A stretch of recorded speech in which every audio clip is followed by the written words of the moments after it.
Welcome to the KISC My Health Radio show series on Building Fortunes Radio.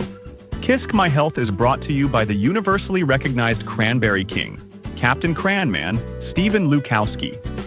Over the past 30 years, Stephen has worked with North American dietary supplement companies in the nutraceutical industry. His efforts and connections generate ingredient sales through innovative delivery systems and effective marketing and brand management strategies. Today on KISC My Health, Stephen is joined by guest host Peter Mingils. Make sure you check out previous KISC My Health episodes at www.buildingfortunesradio.com or KISCMyHealth.com. Along with our marketing partners, we are here to help our customers improve their health, build their businesses, and make the world a better place. At KISC My Health, we know how much your health and your business means to you and the people important to you. So spread the word, tell another friend, join our newsletter, and go make a difference in your world. Now, on to our show with your hosts, Captain Cranman and Peter Mingils. Take it away, Peter. Hello, everyone. Peter Mingils here. You are listening to our KISC My Health radio show on the Building Fortunes Radio Network. For those people unfamiliar with my voice, because you might be a first-time listener or just have a bad memory, my name is Peter Mingils. We've been hosting this radio show with Stephen Lukawski for almost 2 years. And it's August, it's August so far, 2026 for those people that might be listening in. And I always like to give people a little bit about our background of where we came up with KISC My Health and how this whole thing got started. I think that's kind of important. So I was building Fortunes Radio in 2012, and I knew that I needed to have some guest hosts as well, because hearing me only would get boring, even for me. So I had a whole bunch of guest hosts, and still do. But one of them was Jim Turner, who runs with an organization called Citizens for Health. Citizens.org is their domain name. And on Fridays at noon, he was an attorney over in Washington, D.C. We would run radio shows that could last anywhere from a half an hour to an hour, hour and a half, or whatever it might be. And they were some of the best radio shows you could ever listen to. They're still timeless. It's almost like a time capsule now if you're listening to them. And what made them great is not that I was on them. It was that Jim was on them, because he was an attorney. From 1993, he was founding that Citizens for Health thing. He was an original Ralph Nader Raider, and he really was very smart. So if I mentioned something, he mentioned not only it, but also the history of it. So it was a learning lesson all the time. And he died unexpectedly in January of 2022, so we were dealing with some COVID stuff at that time. And I begged the people over at Citizens to please find me a replacement, because I lost a mentor. For a decade, I could call Jim and talk to him about whatever, and he'd give me great insights and really great insights, and a whole bunch of different things. And I missed that as a mentor. So they finally were able to replace him with someone that was also great, James Gormley. And that's kind of like where this radio show starts. James Gormley was the president.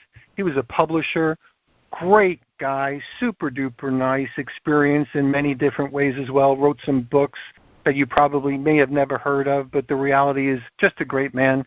And we were doing a couple of radio shows to get comfortable with each other. Then he asked me to, maybe I can have a guest, Peter? I said, of course. I said, who do you want to bring on? And he said, Stephen Lukawski. And I said, I just never heard of Stephen. You guys are in a different universe than I am in, and I just never heard of him. Tell me about what he does. He says, look, Captain Cranman. Like, Captain Cranman? Like, does that come with a cape? And he says, yes, it does. He's the king of Cranberries. I said, I have no idea, but this sounds like it's going to be an interesting radio show, which it was. And you can hear that radio show on the Building Fortunes Radio Network, and we also put it on KISC My Health. Well, in August of 2024, James Gormley passed away suddenly, and I did the right thing. I got the text. I texted people that I knew him. One of the first ones was Stephen, and we called Stephen, and he said, I heard about that as well. He was working with him. Fast. It was like freaking us out, because it just had happened. We had just spoken to him, and Stephen said, we have to do a memorial for James Gormley. I said, of course. And somewhere in the conversation, I said something about our KISC book.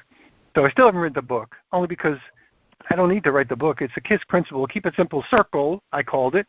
And Stephen jumped on that. And anybody who's ever worked with Stephen before knows he's super creative. He's a great marketer, super positive. And I said, wow, Stephen, I've been following your LinkedIn. You've got a lot of followers and all this sort of stuff. And KISC, he said, I want to do KISC My Health. I said, KISC My Health? Okay. is I know a lot of people who are still alive that need to have their story told, and today's going to be another great example. But we'll do KISC My Health Radio. I said, okay. So I bought KISCMyHealth.com. That's KISC myhealth.com. And that's how this whole thing got started. And I want to say thank you to Stephen Lukawski, for whom, we would have done a great memorial for James Gormley, which we did. But I would have never been able to do all the radio shows that Stephen has done, because he has all the contacts and all the guests and all the experiences and the decades worth of knowledge and stories and everything else like that. And he put this together, and I don't know how many we have, but I know there's way more than 100 special episodes for anybody to listen to get that time capsule of history relative to these people's experiences and their knowledge. And I want to say thanks to Stephen, thanks to our corporate sponsors, thanks to our active and our passive listeners, and thanks to, of course, our guest today and future guests as well as previous guests. But I really want to say thanks to everybody listening in, participating, because this has become a great work of nature. This is literally the stuff that's that time capsule of history and people's relationships and how businesses are built and who started this and who's done that, and the things that many people just never thought about are here documented on KISCMyHealth.com. So, Stephen, thanks for being here. Thanks for a great guest, and thanks for being here on your own radio show. Peter, thank you so much, and I just want to wish everybody a wonderful, fantastic day, and hello to our amazing listeners out there on KISC My Health Radio. We are going to have a spectacular show today, as my next guest is one of my superhero friends in the industry. I've known for 20 plus years, and I'm a better person for knowing him. He's a genuine, great human being, but more importantly, he has really shaped the world and I'll give you a little hint. Shaped the world in the area of protein powder. So all those enthusiasts out there who are interested in protein, you are going to get one amazing interview. And so, Peter, you're right. We've done a lot of interviews this past couple of years. I think by the end of August, we are going to be well over 140 interviews. And each one has been very special, like the one we're going to have today. Everyone has a story to tell. Everyone is a North Star, legendary icon leader they're role models. They're transformational leaders making the sacrifices. They've climbed the ladder in life, both personally and professionally. They faced adversity, challenges, setbacks. These North Star leaders, to me, they have paved the way for the younger generations today to enter into the natural product industry. But without their help, they wouldn't probably have a job today. So we want to acknowledge the leaders of today, but also the leaders of yesterday. Leaders that are no longer with us. So there's a deep meaning behind this radio show, Peter. We always talked about it. It's the heart and the purpose of this show. It was a clear mission when we first started, to educate and to inspire and to elevate awareness of health, wellness, and the natural product industry that continues to transform lives around the world. Within our mission, we are so proud to welcome, our sponsors from the past and the current sponsors. The past sponsors, they've helped us every step of the way, but our current ones believe in our mission, and Pure Organics. Thank you very much for your sponsorship. Heather Weiner and the Whole Foods Magazine team over there, a special shout out to them. They've been with us every episode and really promoting each superstar, legendary leader the week before they do the interview. And I don't think the show would be where it is today, or the quality of the show would be where it is today without their support. We thank them very much for that. And then we have a new sponsor, and it's Planet Cranberry that's coming on board. And Planet Cranberry is more than a name. It's a purpose-driven vision. Its mission is rooted in education, awareness, and a deep respect for the natural power of the cranberry planet. Planet Cranberry exists to help people understand how nature provides powerful science-supported tools that can support everyday health and long-term wellness. From urinary tract health to antioxidant protection and overall vitality, the cranberry, as we know, and I've been in this industry 35 plus years in the cranberry space. It's it's all about helping people understand how nature provides powerful science-supported tools. From the urinary tract to antioxidant protection, the Planet Cranberry exists to bring the knowledge forward in a way that is accessible, meaningful, and grounded in both tradition and modern research. It bridges the gap between nature and science, helping people make more informed choices about their health. And that's why Planet Cranberry is aligned with KISC My Health Radio. It's just not a conversation. It's about connection. It's about bringing together voices, stories, organizations that share a common purpose to empower people to take ownership of their health, to understand the options available to them, and to reconnect with the natural foundations of wellness. Planet Cranberry supports that vision by helping to educate and inspire individuals to look deeper into what nature already provides. But beyond education and awareness, Planet Cranberry carries something even more special and profound. It's about honoring the journey of those who came before us, the pioneers, the visionaries, the quiet leaders who are no longer with us today, but who have passed the torch into our hands. So we're talking about the Michael McGuffins, the James Gormleys, the Stephen Fosters. The names continue on and on and on in our industry who are not here with us. We stand on the shoulder of these giants, women and men, who have built foundations not for recognition, but for purpose. Many of them never saw the full fruit of their labor, yet they plant seeds of hope, integrity. And I say that, integrity, because there's a lot of integrity that's missing out in our industry. And but they really were there to grow a legacy, not just in what they achieved, but in what they inspired us to become. This show, KISC My Health, is about commitment, showing up when it's easy, and especially when it's not. It's a true grit, the kind that carries you through uncertainty, setbacks, and seasons of doubt. It's about leadership, no titles or positions, but the daily choice to serve, to guide, and to lift others higher. So, our goal is to bring you closer to these voices, to help you learn from their experiences, and to inspire you to take ownership of your own health journey and your own potential. Because we understand where others have, we begin to see more clearly where we too can go, and more importantly, where we can become. So, as we step in today's conversation, I encourage you to listen, not just with your ears, but with your heart and with an open mind, because there's always something to learn, something to apply, and something that can shift the way we see our path forward.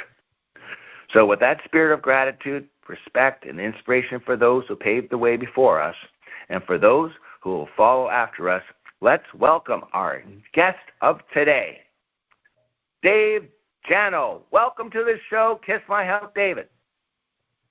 Thank you so much, Stephen. Thank you so much for Peter for having me on this show. It's been a long time in coming. It's really nice to hear your voices, and I'm glad we're able to do this. Thanks, David, because I've always considered you not just a friend, but an inspirational leader, a role model. I've seen how you work with your team and back there in California, and I've just seen you give from your heart. You have that servant leadership style, which I admire. Always looking after the needs of others first, always being a bright light, shining, always passing that torch on to others, sitting back and watching others get the spotlight. And you've been helping them every step of the way. And you've educated our industry so well, going to trade shows and putting on sponsorships, right? You invested in our industry. You just didn't go into our industry to make a dollar. You went into the industry to make a difference in this world. And I want to congratulate you for that. Because maybe some people don't shout out enough on what you've accomplished, but in this show we're going to. Because I'm proud of who you are, and I'm glad to call you my friend. I appreciate that, Stephen. Thank you. Oh, you're welcome, David. So let's go for a commercial break first. Then we're going to do a deep dive into David Janow, because this person is special, and you don't know about him, but after this show, you are going to want to be connected with David for many years to come. So take it away, Peter, to our first commercial break with Pure Wellness. Here we go. KISC My Health Radio welcomes our corporate sponsor, Pure Organic. What if reducing sugar didn't mean giving up the foods and drinks you love? That's the philosophy behind Pure, spelled P-Y-U-R-E, at pureorganic.com. Pure believes that if healthier food doesn't taste great, people simply won't stick with it. So they've created a full line of plant-based, organic, and organically sweetened sugar alternatives designed to deliver the sweetness you love without the sugar overload. From granulated sweeteners and liquid syrups to their powerful single-ingredient stevia extract, Pure makes it easy to sweeten your coffee, upgrade your recipes, and enjoy better choices without sacrificing flavor. And Pure is not just helping consumers at home. They also work behind the scenes with food, beverage, and supplement companies nationwide, helping brands reduce sugar while maintaining the taste, texture, and experience customers expect. With decades of expertise in food science and formulation, Pure is helping reshape the future of sweetness. Want to learn more about Pure? See their full line of products, discover their story, and explore what makes them different at pureorganic.com. That's P-Y-U-R-E organic.com. Visit pureorganic.com today and taste the future of sweetening. At KISC My Health Radio, we want to thank Pure for being our corporate sponsor. Now back to our show. Take it away, Peter. Perfect. Thank you, Pure, as corporate sponsors. Thank you, Planet Cranberry. And Stephen Lukawski, take it away. Thank you, Peter. Well, David, here we are after all these years. 20-plus years knowing you, and here we are today, one-on-one. And usually we have, we're at a trade show, a conference. We're a golf course with a golf club in our hand, right? Just laughing away and just changing the world with our sense of humor, our friendship. Because I just. Every time I'm with you, I just feel like I'm a 120-watt light bulb and around you, because you're so captivating and you're so friendly, and the people around you just admire you. And so I'm very lucky to get a chance to have this moment with you. So thank you. You're very welcome. So there's people up there going, well, David. I don't. Why are you interviewing David? What's so special about David? Let us know.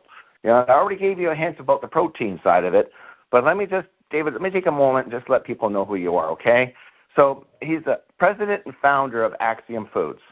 He's a pioneer in plant-based nutrition and functional food innovation. David is one of the pioneers of the modern plant-based protein movement and recognized innovator in the global food, beverage, nutraceutical, and dietary supplement industries. As founder and president of Axiom Foods, he has spent more than 2 decades helping transform plant-based proteins from niche ingredients into mainstream nutritional solutions used in thousands of products worldwide. With academic training in biology, psychology, business, and law, David combines scientific understanding with entrepreneurial vision. His unique ability to identify emerging nutritional trends has allowed Axiom Foods to become a leader in developing innovative plant-based ingredients for food manufacturers, dietary supplement companies, and consumer health brands. Now, throughout his career, David has championed clean label, allergen-friendly, and sustainable nutrition. Under David's leadership, Axiom Foods introduced industry-leading whole-grain brown rice proteins, pea proteins, oat ingredients, dairy alternatives, and other plant-based solutions designed to meet the growing consumer demand for healthier, environmentally responsible foods. Now, one of David's most significant contributions that I recall has been advancing chemical-free processing technologies and helping establish quality standards for rice protein manufacturing. His work has emphasized cleaner production methods, ingredient purity, and rigorous quality control while supporting scientific research to validate the performance and benefits of plant-based proteins. Now, David has also been a strong advocate for science-based innovation. Through Axiom Foods, he supported clinical research, obtained regulatory milestones such as GRAS status for key ingredients, and helped demonstrate that properly formulated plant proteins can perform comparably to traditional animal proteins in sports nutrition and other applications. Now, beyond ingredient development, David's also been an influential voice in educating the industry about the future of plant-based nutrition. He has spoken internationally on sustainability, food innovation, alternative proteins, and functional nutrition, encouraging manufacturers to develop products that combine plant proteins with clinically supported functional ingredients to address consumers' health needs. Now, David, with the barking in the background, continues to guide Axiom Foods in the developing of next-generation ingredient platforms that extend beyond the protein alone. His vision of combining premium plant proteins with targeted functional ingredients has helped shape the emerging protein category, enabling brands to deliver multiple health benefits in a single product. So, as we said before, David has helped advance the industry by pioneering the commercialization of whole grain brown rice protein and other plant-based proteins, promoting clean label, allergen-friendly ingredients, advancing sustainable food production through innovative plant-based solutions, supporting clinical research, helping establishing manufacturing quality standards, developing patented and proprietary ingredient technologies for food, beverage, nutraceutical, and cosmetic applications, encouraging the evolution of multifunctional protein formulations that combine protein with targeted health ingredients, and, of course, educating manufacturers and consumers on the benefits of science-backed plant nutrition. David's career reflects a commitment to innovation, scientific credibility, sustainability in the advancement of plant-based nutrition. His leadership has helped shape the evolution of functional ingredients, making him one of the respected innovators in the natural product and natural nutraceutical industries. Wow, David, job well done. Congratulations. What a career so far. Well, with an introduction like that, I don't know how much farther I can actually go, but thank you so much for all that. That definitely. Every step of that. My God. Yeah. What do you think about been this? A long. We can 20 years and 1 hour. Think about this. I'm wrapping up 20 years of your hard work, blood, sweat, and tears, and sacrificing personal, accomplishments. All right, in business world to grow this industry. You sacrificed so much for us. Yes, family and everything. Yeah, for sure. Yeah. But yeah. Someone's got to do it, right? Well, that's what makes you an extraordinary, North Star leader in the nutraceutical industry, and that's why, you go above and beyond, and you're that role model and that, bright light that everyone should aspire to, and for me, like I said, I'm a better person for knowing you. Now, David, I always say, when the apple falls from the tree, it usually lands beside another apple, right? So I would like to give talk about your mom and your dad a little bit, where you were raised and your upbringing from your childhood. Can you share a little bit about that with us? Absolutely, I would love to. I grew up in New York, a suburb of New York City. Went to a school lived in a place called Scarsdale, New York. A very competitive upbringing I had. Played golf at my school and won a number of awards there, and then went on to college. But prior to that, I was influenced by my parents. My mom was she was a speech pathologist. She passed away about 3 years ago. May her soul rest in peace. And she taught me never give up. Fight for what you want. You really have to be resilient, and you have to take what you want. You can't just sit back and expect things to come to you. And one of the great things I loved about my mom was she was in law school at the age of 50, 55, 60. And she decided to go get that degree because she always wanted to become a lawyer. And it took her a while to pass the bar, but she ended up passing the bar. And it was while raising 2 kids and a full-time job. And it was really, and then also she became president of the Alumni Association, taking on all the events at her school where she attended, Pace University in Westchester. So it was really nice to see her continue her journey on her life path, what she wanted to do. And I guess, I took that history and wanted to take that from her and move on with what I had to do. I grew up playing golf. I was extremely competitive, went to a competitive high school. Most of the kids there, about probably 80% of them, went to Ivy League schools or thereabouts. So, I had to rise from the cream of the crop, I guess. And that's what I tried to do. My father, he was in the, he's still alive, and he was in the, he had a number of factories that he worked with in China. He was a commodities broker, and he was going to China in the late 50s, early 60s, when he was always telling me he would fly into the rice paddies in China before they actually had airfields. And seeing China come a long way these days is incredible. So, he kind of focused my attention on what he was doing a little bit along the way. Well, congratulations, first of all. My condolences on the loss of your mom. I know you were very close with her, but what an inspiration she's left behind, huh? It sounds like so resilient and smart, and never gave up and went back to law school to get to get the bar, which is so difficult to do. Most people don't get it on their first time. That's right. Well, it took her a couple of times, but she ended up getting it, and she was a fighter. She always told me to fight. I'll never forget, trying to get me on the soccer team in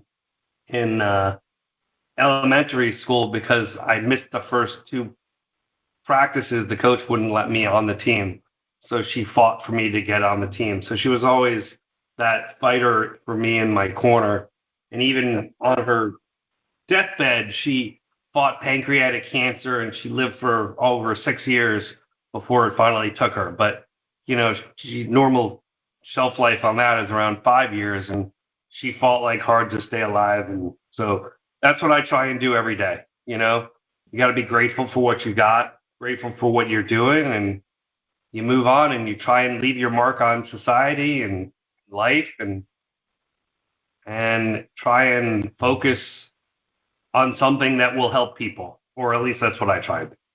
Yeah, and staying and having your guardrails up, because lead us not into temptation out there. There is just a lot of evil in this world, as we see how unsettled the world is today.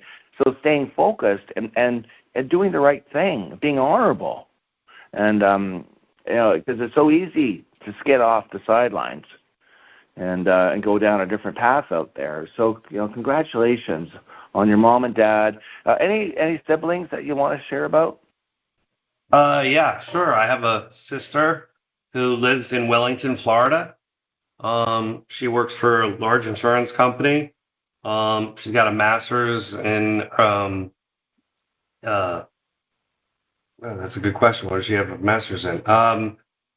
In childhood or child counseling, and she was a counselor for a while in New York City. And she went to NYU, and she went to Miami with me when I got down there as well. So she's been steadfast. She's a strong person. So she's led the Janow family pretty well. She Are keeps you a the great East Coast, uncle? Keeps the East Coast coming. Are you a great uncle now? Am I a great uncle? No. Unfortunately, she had some medical issues and couldn't have any children, but she does have stepchildren. So I guess I'm a step uncle, I guess. Does that make me? Yeah, that's right. And is she a great aunt? She a great aunt. She is a great aunt, actually. I have. Unfortunately, my personal life hasn't been perfect, but I have 2 amazing children, 2 boys, from 2 separate moms. One, my oldest son is going to be 22. He goes to NYU. He's number one in his class. He's working for Blizzard Activision this summer, and hopefully will get a job there next year. And he's really enjoying doing video game design. And then my other son is 14.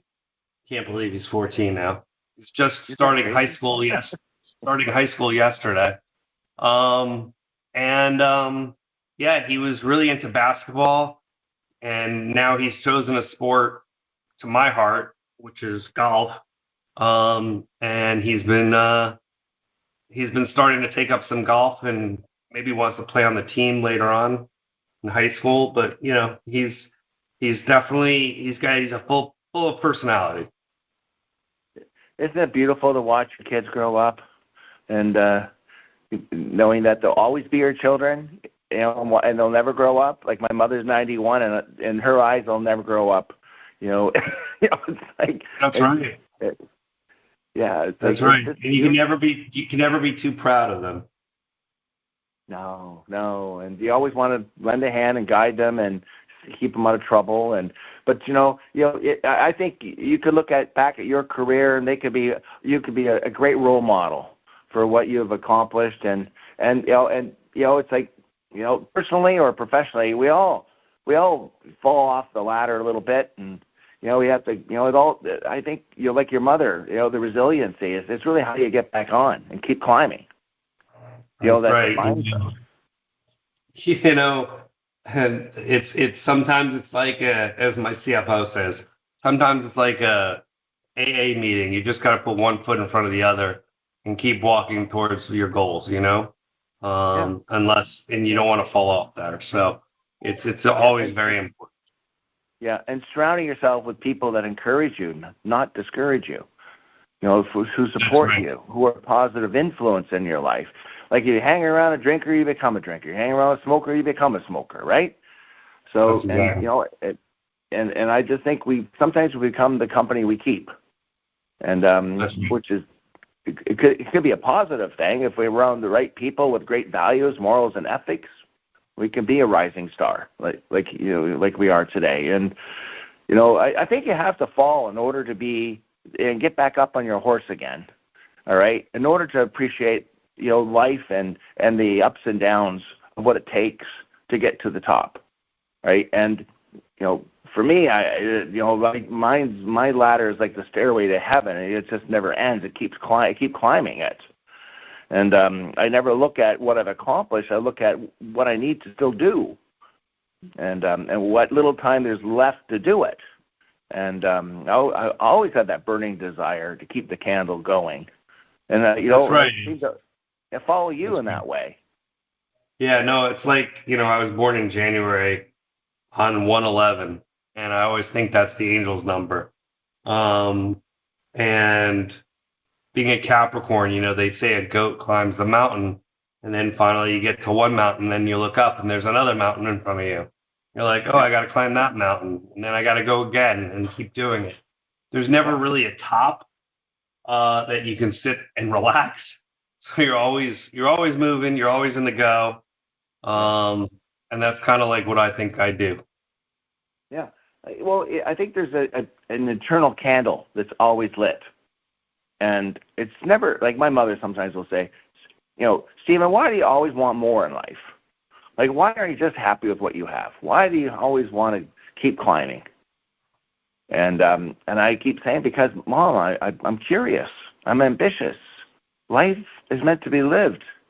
It's meant to get out of your comfort zone, right? And I'm not a potted plant looking out the window, right? Right.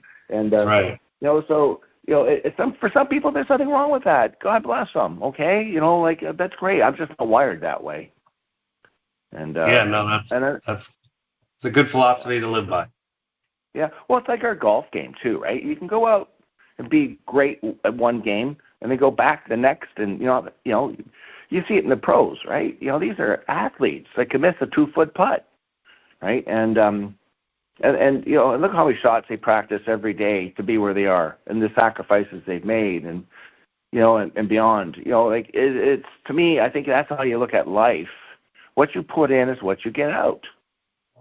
That's right. And, I think one of the first times I met you, we were met on the golf course. We actually were teamed up. We actually were teamed up, and I think we won some event together or something. Yeah. So that was fun. Well, you were the glue that kept the team together. So. But I'm on a golf course. I want to have fun. I want to socialize, and I can never take. It's like life. I can't take life serious. I can't take myself. I look in the mirror. I got to laugh at myself, right? Because at the end of the day, who is if you don't laugh at yourself, like who is going to, right? You got to laugh at your mistakes, and you got to realize out there that you're not perfect. There is never going to be a perfect day. I don't like that word, perfect. And I think sometimes we get shaped by that word by others. And, maybe I grew up in that era. If I didn't come home with a perfect score on a report card, it was always, well, wait till you apply yourself, And, but I don't know. I've always said if you don't try that, then to me that's failure. I'd rather try and not succeed than not try at all. And that's one of the great things about life.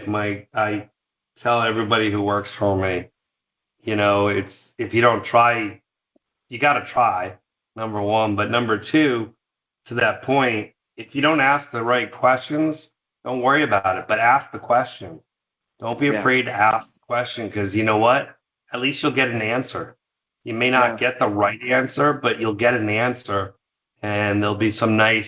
One of the other things I say is to my people is like, you got to understand the box you're in order to think outside of the box. And so, those two things, the only way to understand the box is you got to ask the questions. You got to ask what to do. You got to ask how to move on with life and do things. And if you don't ask those questions, you'll never know. Yeah. So it depends on if you want to be the person that doesn't know or the person that actually knows. Yeah.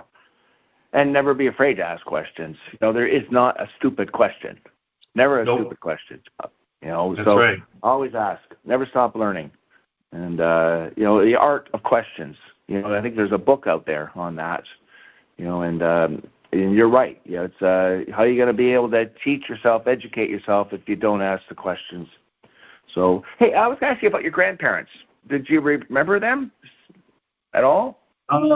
Yeah, I remember my grandfather mostly. I do remember my grandmother on my mom's side, but in a different way. My grandfather was a real estate mogul in New York City, and I always saw his work ethic when I was very young, and he took on a lot of things, and so it was nice to see. But my grandparents, I wasn't as close as I probably should have been to them. So. Mm-hmm. Well, at least I saw them. I never saw mine. They passed away too early. They came in from Europe on the boat to Canada. They were sponsored, and and they passed away. Before 60. And, so, it's like even my dad passed away at 60. And his sister passed away at 50. Wow. So, so I look at, my life is looking through a telescope of what I can see for that moment and enjoy it. And so I value the gift of time today more so. Absolutely. And, Absolutely. I'm 56 now. I got 4 more years until I'm 60. So I always look at, saying, all right, now at 60, what am I going to do? What do I need to achieve by the time I get to 60? So you got to set goals for yourself. Yep, absolutely. So for me, my best, your best years are still ahead of you. I'm one generation. I'm 66 now, and I'm proud of that. I don't look at age. I may act like 30, all right, but I'm 66. I'm a boy trapped in a man's body. I've that kid still in the sandbox that wants to play in life and enjoy, and I get a lot out of that. And for me, where I'm going with this is, I've been working in the cranberry industry for, I started, working in late 1990s, 95. And I, started with, upcycling with the Cran Max and putting Canada on the map for cranberry with Cran Max, and working with Pharmachem back then, and and Cape Cod Biolabs, and then from there I went to Fedor in 2013. They asked me to do the same thing, and I said sure. So so now here I am this year, and I'll be honest with you, I'm no longer with Cran Max, and I'm no longer with Fruit Dior. I am now entering a new chapter in my life. Right, and I am now going out there, right, and I'm going to be building, a brand out there and competing with the companies I built, right, and this is exciting for me. Those companies have good products, but now I'm going to take Cranberry to a higher level and beyond UTI. I'm not going to be chasing the world of UTI. I'm going to be going after gut health. Cranberry every day for everyone. So I'm excited about my next 10 years as much as you should be excited. Imagine just saying, well, I could quit and just take that, golden parachute and move on. All right. But no, I still want to build something and leave a legacy behind. And that's how I see you out there. Absolutely. I don't, I said to myself, what am I going to do if I retire? Or stop doing what I'm doing and play golf. I mean, I had a dream always to play on the senior tour, but I don't think I'll ever get there at this point. I'll just be a good golfer. But, like you said, I don't see myself stopping until I'm 80 or 85 doing what I'm doing. So I have another 20, 30 years left in me to, change the industry a little bit more, come up with new ideas. It's refreshing for me to see that I created a, $9 or $10 billion industry from plant proteins in the short time that I've been doing this, and literally created the entire industry, which is you look back on it, it's kind of remarkable. Oh, it is, because timing is everything. And when you entered this space and this industry, right, there was a void, and you came in and you just caught the industry, with the wind behind you. You were just sailing away, all right, and built something special in the world of proteins. But yet, we're still understanding the value in the future of protein today. We're going to get into that a little bit later, but I just want to ask you a little bit, if you could take us through your just a quick question. Did anybody ever ask you when you were a young kid, what do you want to do when you grow up? Yeah, it was pretty straightforward. I want to become a doctor. Okay, cool. Yeah, I did everything to get into med school, got into med school in Miami, 7-year medical program, and then at University of Miami, and then couldn't keep my grades up because I was playing golf in Miami also. But it was always a doctor. My mom was a lawyer. So when I decided I didn't want to take the MCATs again for the second time, I said to my parents, I'm not sure I really want to become a doctor. Life would have been a lot different, but instead I ended up getting a JD and an MBA at university. An undergrad at Master's in Biology, and used that to pulpit myself up to my MBA and my JD at Fordham in New York City. So, congratulations, a Master in Biology. I didn't know one of the greatest qualities of you is you're a man of patience. Right? You had to have patience to get through a Master of Biology. Yeah, right.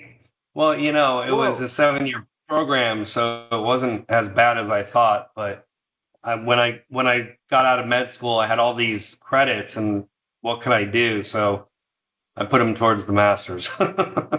Good for you. Good for you.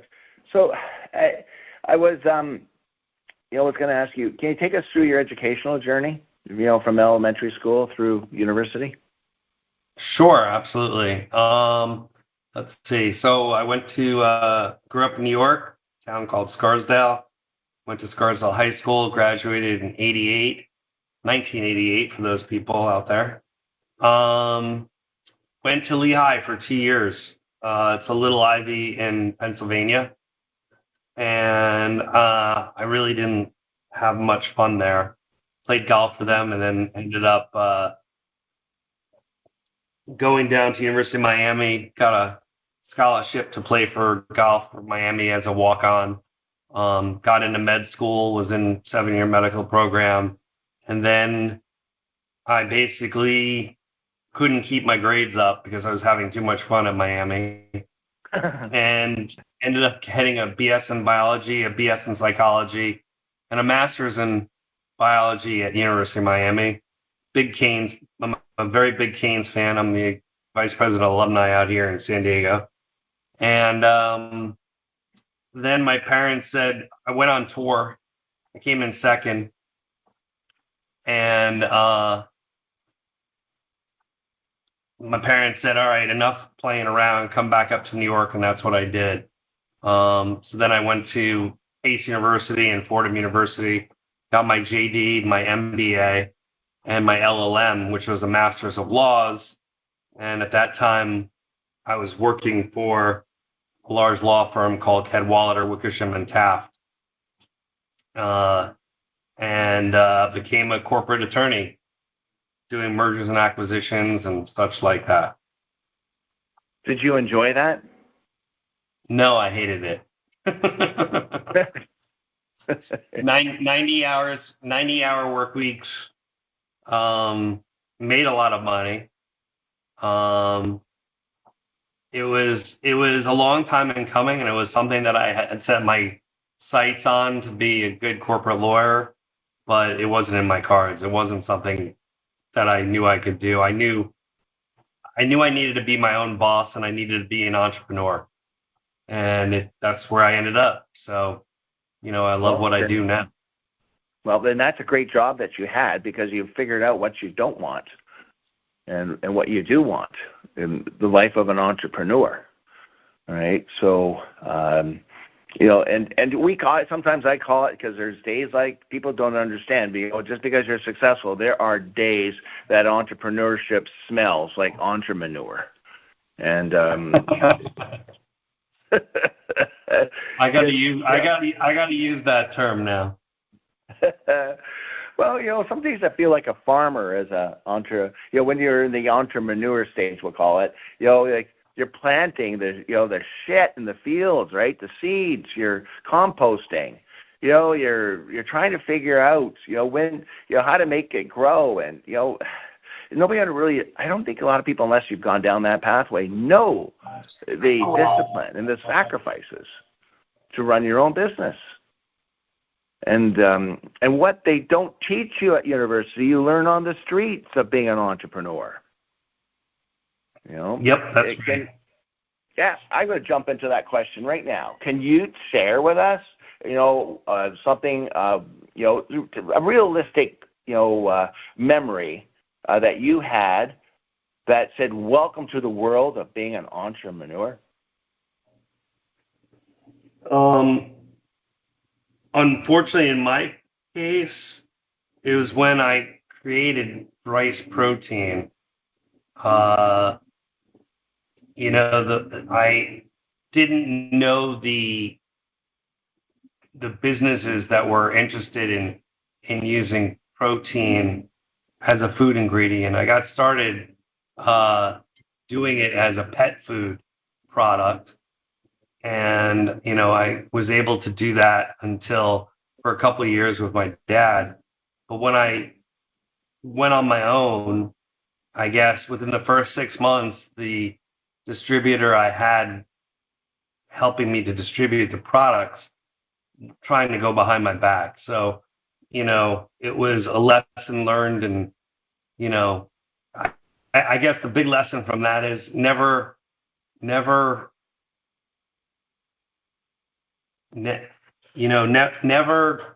give up on what you want, and try and focus and keep going. Don't get backed into a corner, is I guess what I'm saying. Yeah. And another lesson maybe we can learn from that: don't let a negative situation destine your future. Right? Learn from it, grow from it, become a better person for it. But most importantly, forgive the other side. Forgive that other person, because at the end you'll carry that bitterness with you if you don't. Right? And never forget, you learn from it, but learn to forgive, because then you'll start acting out in a negative way, and you just don't want somebody else pissing in your cornflakes of life, right? Pardon the French. No, that's absolutely right. That's absolutely right. If I listened to all the people who said, Stephen, no, you'll never do that. No, it's not the right. Even as a kid, that person's not good enough for you. Really? What do you mean? I just met her. Oh, no, she's not good enough, right? Like, if I listened to everybody else telling me what to do and how to do it, when to do it, I would never get anything done. That's right. You got to follow your heart and follow your mistakes. Learn from them, grow from them, dust yourself up off the ground, right? Pick yourself up and learn from it. It's so easy to say this now because we're wiser, David, but, we've gone through, the heartaches of trusting people. But I never gave up on trusting people. I still look for the good in everybody out there. I agree with you. I mean, you have to really, and I apologize for the background noise, but, you really have to look for the good for people. Sometimes it's hard. I will tell you, sometimes it's very difficult. I wish it was easier. But, me being a lawyer and being litigious and trying to be right is not always the best approach. So it was something that I learned along the way. Sometimes you got to give in and not be as litigious, even though you're right, in order to make your point. Yeah. Well, sometimes I also think, too, that, I'm not thinking about our industry. I'm just thinking in general, all right? At the end of the day, we're, as entrepreneurs, sometimes I feel like we're in the David and Goliath story book, right? And no pun intended, David, all right? But, we're... we're small peas in a pod, right? We got a slingshot. We got a pea, in our slingshot, and we got to aim it just right against the Goliaths of the world, because we build things up for people, and then they want to take it away from us, right? That seems to be the nature in our industry, right? And that's just. But you know what they say, and out there, it's just business. It's just business. I'm thinking, really, that's how you justify it? It's just business. But I realize in the business world, there's good and there's bad, right? And we need the bad to appreciate the good people. Right? And so that's how I spin things around out there, right? But one thing I've always learned too, David, is that your word is everything, and integrity means so much. Can you tell us a little bit about your value system and where integrity fits in? Yeah, absolutely. I have 5. It's funny because I'm a single dad, and so I have 5 things I look for in a woman. I think they're the same things I'm looking for in business, except for the last one, and we'll leave that one out. But honesty, communication, integrity, and ambition, emotional support. I think those are all things that are required to have a good relationship. I also think that they should be fostered in a business relationship. What I find in the business world these days is that, people ask for a lot of things, but they don't stand by what they say. And so you never know what you're going to get. And like you said earlier, you have to be honest and transparent with the person. that you're dealing with on the other side, and trustworthy. Period. Yeah. I guess, to some effect, that's really what you need to be in order to have a good business relationship. Aside from the fact that the customer's always right. Yeah, those are, I think, are some of the qualities to in business. Yeah. So let's go back to emotional support. I think in a relationship, personal life, I think that's so important to have, where you can count on somebody when things are down and they're out and you need support, emotionally, not to tell you what to do, just to listen and be there for you. Some people, you don't know a relationship until you're in the house of fire, and they want to run out and they want to leave you behind. They only want to be there during good times. And that's right. I've always, and again, there's nothing wrong with that. That's just who they are. I don't blame them. That's just how they're wired, right, out there. And you'll find out, too, the more success you achieve, the more all of a sudden people like you and want to be around you. But as soon as it goes the other way, how many people can you count on one hand that have stuck beside you to help you fight that battle? Right? And I see that in the business world. And where people are just around you to get something from you. That's right. But they're not there to help you build, and climb. They call them fair weather friends. Yeah. Yeah. So just, for the young people realizing this, just think about this. My dad always said this before, son, at the end of your life, you can count the number of people on your, who are your true friends on one hand. And remember that, the treasures are not in your bank account. They're from the memories that you leave behind, and the treasured memories. That's where the memories are. The treasures are, right? Is in the wonderful memories you create with life, and because you're not going to, we always say that you're never going to have a hearse pulling a U-Haul, with all your wheelbarrows full of money out there. And that's right. But going back to so tell us, and when you were in the legal firm, was that your first job then, being in the law firm at that time? My first job, actually. So I worked a little bit when I was in college also.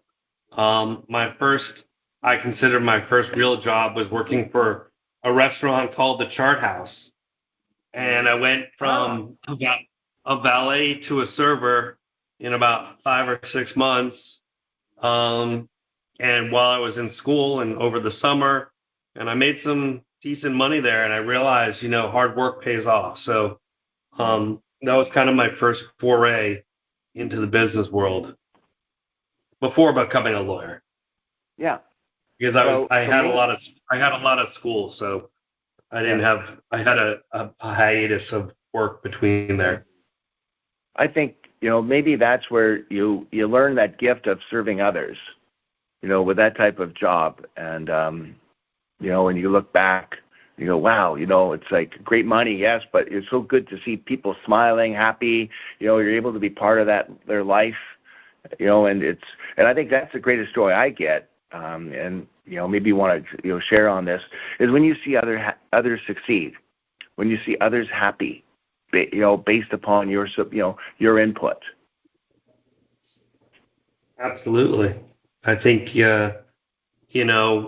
I'm a people pleaser, so it's always nice to see someone around me happy. It's always nice to see my customers happy. I try and, if something does go wrong, it's very important to work through the necessary functions and the necessary solutions. I always think that, I'm in the industry, sometimes you need to be a solution provider, and provide even when things go wrong. You have to find an end result that works for everyone. Yeah, well said, David. I think what you're saying, and for the young people listening out there, And I don't care what sales profession you are in or what business that you own. It's always looking for the needs of your customers. It's providing, identifying what their pain points are. How can I bring value to them? What do they need that I can offer? Right? And I think you're not selling yourself or ingredients. You are trying to show value, right, and what you can deliver, and by putting their interests first. And because everybody wants to talk to somebody and sell them something, right? People on the other end, that's why most people don't answer phones today, because there's so many people calling, and they need to get the work done that they're supposed to get done. So it's really a challenging time today to really reach out and communicate with people the old-fashioned way, like we used to, David. You have to. I think you have to believe in what you do, and believe that you're offering the customer or the consumer something that they need. Mm-hmm. Not just with sales features and this and that, but explain the reason why you need the certain item or the nutrition product or whatever. So, for me, it was always relatively easy. People need protein, especially now, and, with whey protein prices going up. I mean, people want clear proteins. They want RTD, RTM type products. They want supplement products. Protein is being used everywhere. So for me, it was always, I saw the writing on the wall in the very beginning saying, if you look at the back of a nutrition panel, protein is top 5. That's what's on there. Yeah. People understand that. The consumer understands that. So I think for me, it was always an easy sell to sell protein in a different vein, coming from the plant protein side. But you're absolutely right. I think you need to, as a salesperson, you need to have a solution for your customer, and you have to show them why this is so good. Just like what you do with Cranberry. It's the same thing. Why should I be putting Cranberry in here? Well, because it does this, this, and this. Same thing for protein. Yours is a little more specific than mine because protein is so general. But you get the idea. Yeah, I get the idea.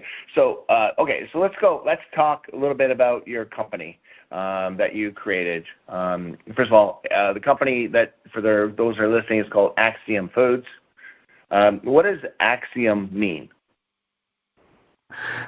Good question. So when I was trying to think of a good name for a company back in 2004, I came up with an axiom, and an axiom is a mathematical proof. And you learn it in high school, and you learn about axioms. And I realized that I really wanted to tell people or prove to people what the proof of foods was and the truth of foods and what they can actually do. And that's why I came up with the name Axiom Foods. So there was a story behind it. Okay. So was that also one of the reasons that inspired you to start Axiom? What inspired me was creating rice protein from the very get-go with my father when I was working for his company and my mom's company. I started in the feed grade industry in protein. Didn't know what I was doing. Came from being a lawyer to a whole new job. And I literally followed my father around for 6 months, learning his trade. And then finally I realized, I can cut out the middlemen on all this stuff in the feed industry. And I ended up going to Old Mother Hubbard and Nestle Purina and was selling I found rice protein in China made from brown rice syrup. There's a number of ways you can make rice protein, but in my particular way, I was making it from brown rice syrup using something called the Koji method. which is fermentation, which is what they use still today to make sake. And so it was a natural way of doing things. And so I created this spec, having the master's in biology. I created this spec for the feed industry, which is still used today. I was buying raw material, at 15 cents a pound and selling it at 55 cents a pound, and then took my technology and created a specification that no one in the industry could copy.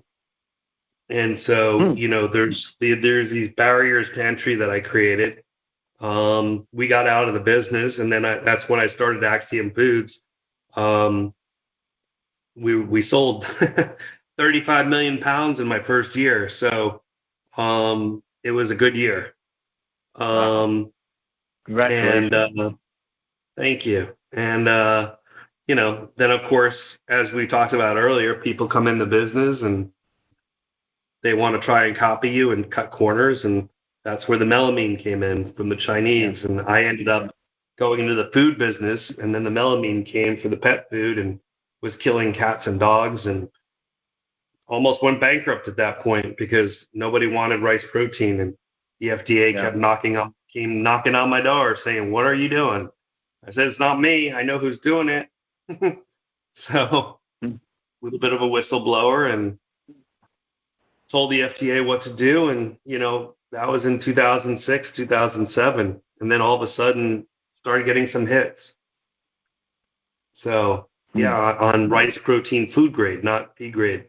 But the cool thing was I had the technology to create the specification that no one can meet. And I think that's been the barrier to entry for a long time.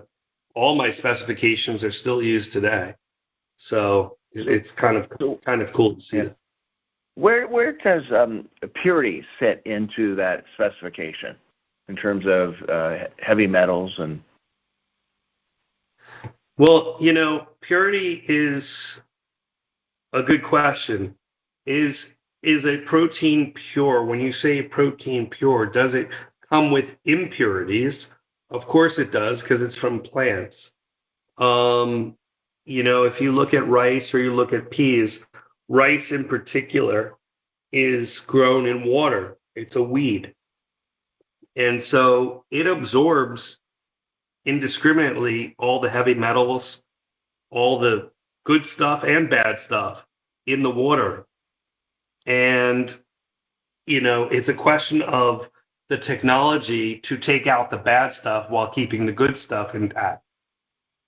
So when you say purity, our products are extremely pure. I've spent millions of dollars on technology, on patents to take out, for example, heavy metals from rice protein. Make sure that there are no pesticides used. I had gone all over Asia. When you look for rice protein and you look for the source, you look for rice. Unfortunately, California rice and U.S. rice is not the cleanest rice on earth. That's just my take on the world. So going into Asia, where rice is grown everywhere, you needed to test the different areas. So whether I was in Cambodia, Vietnam, Laos, Myanmar, China, India, Pakistan, you have to really look and test each of these areas. And it's at the mill, because you have to understand this is rice. So when rice is grown, it picks up everything from the water, and then it's gone in and milled. So these mills are huge. You got to realize rice is a staple food. It's probably the largest staple food on earth. So when you think about it, everybody's eating the rice, but they're not taking the protein from it. So when you take the protein from it, and during that extraction process, you have to be careful not to take the bad stuff. And I think that's where some of my competitors have gotten into taking the bad stuff and leaving it in there, and so on and so forth. So to answer your question, I think, purity comes in a lot of forms. In this particular case, purity is defined by what you're taking out of the product and taking out the bad stuff versus the good stuff. So without mentioning company names, just how do you help the consumer identify what to look for on the label when it comes to protein powder? Really great question. So you have to understand whey protein has been a solid protein for years. The food industry has had 60, 70 years to deal with it. Whey protein is actually, in my opinion, a disgusting protein, the way it's made. Whey is the curdling of the cheese. And what they do is they take the protein from the top. So that's a soluble protein. And they considered it a perfect protein as far as something called the KISC score, the protein digestibility corrected amino acid score. And the world has used that as the template for all other proteins. My goal at Axiom Foods was to show that compared to that product, there are other plant-based proteins, whether it's rice or pea protein or other proteins that can serve you just as well and are healthier for you and are processed much differently than whey, casein, or collagen. I mean, most people don't understand that collagen, for example, is made from the bones of animals, whether it's fish or bovine or vegan. In some cases, there's a vegan collagen, but it's coming from bones. And so, some of the interesting stuff that you see out there is people touting these products and proteins. And so I think the real issue is to look at where the protein comes from, how it's made, and what you're putting in your body. Mm-hmm. I mean, what do you really want to put in your body? Whey protein is out there. The muscle builders loved it. The milk industry has been touting it for a long time. Casein and whey are the two top products from the milk industry. So, pea protein has come up and has been accepted. Rice protein is out there. There's Sacha Inchi protein. There's fava bean protein. There's a number of other proteins now, and a lot of them have similar extraction methods, but some are using hexane, for example, which basically breaks down the molecules using a gasoline. Mm-hmm. So do you want to be using gasoline? And there's always going to be some remnants of that product of the So it's left over.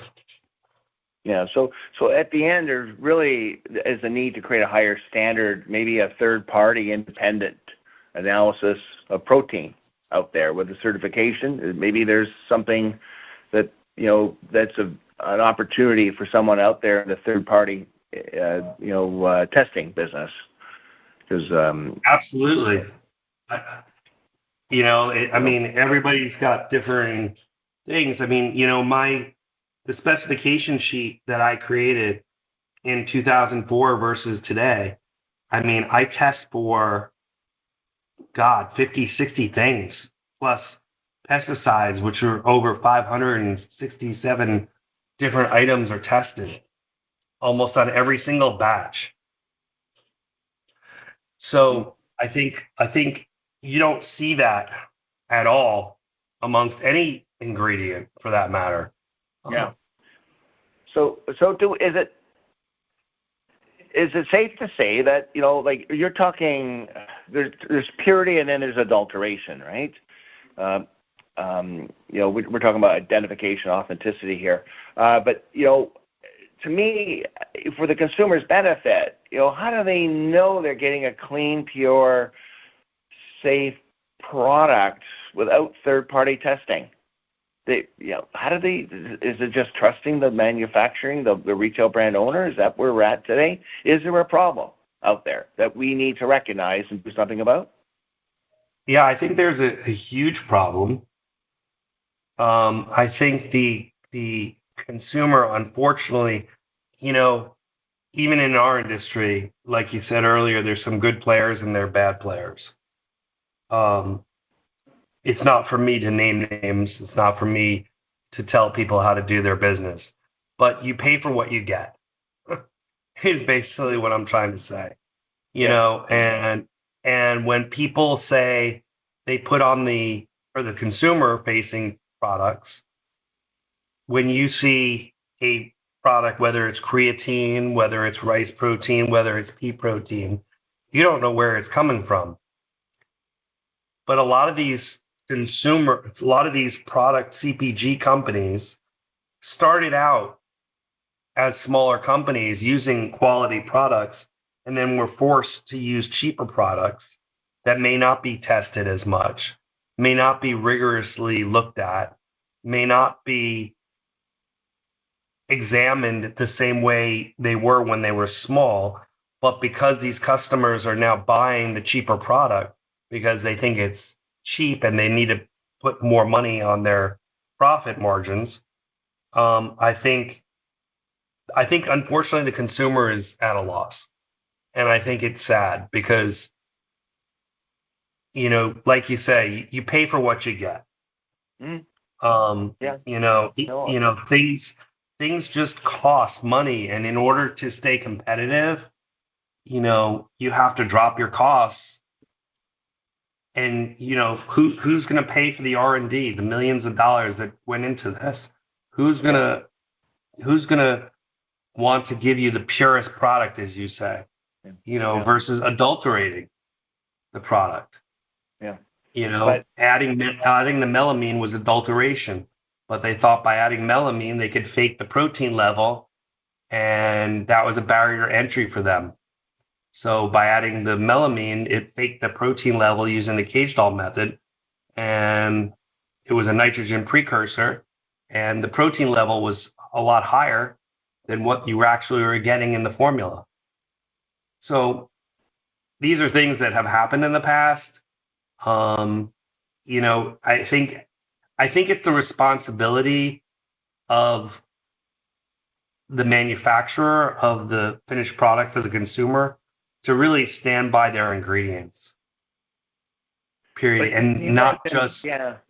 And but not, you not, mentioned not, David. But you mentioned you probably have a gold standard specification that correct. From.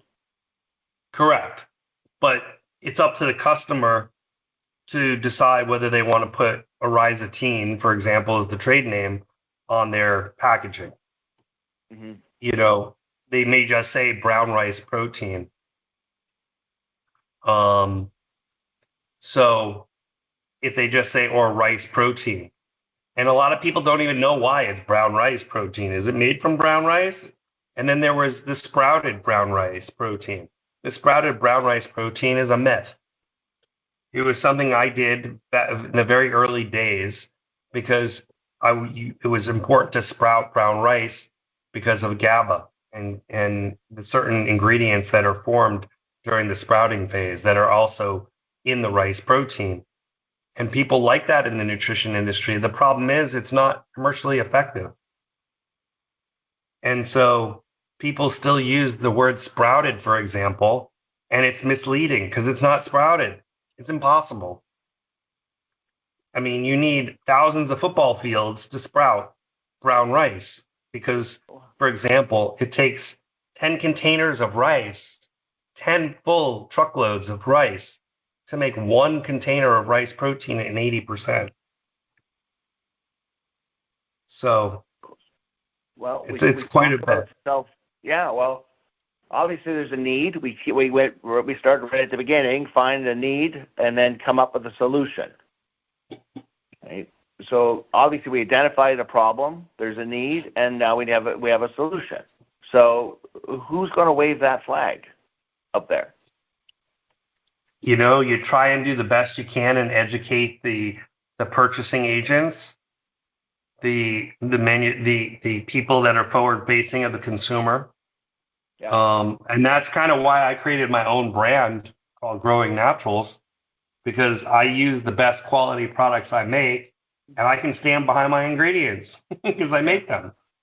Yeah, cool. Hey, talk a little bit about your partnership I just read about in July. Oh, sure. So, people have been asking, people now are using protein and GLPs. And if you go in a GNC and vitamin shop, people are using supplements, whether it's creatine, whether it's berberine, whether it's a calorie burn, and so on and so forth.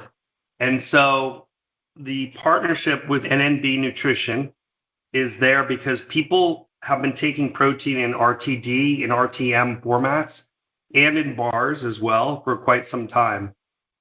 And the cool thing about the protein, for example, in our particular case, in Axiom's case, we have patents on a number of different claims for protein that increase muscle mass.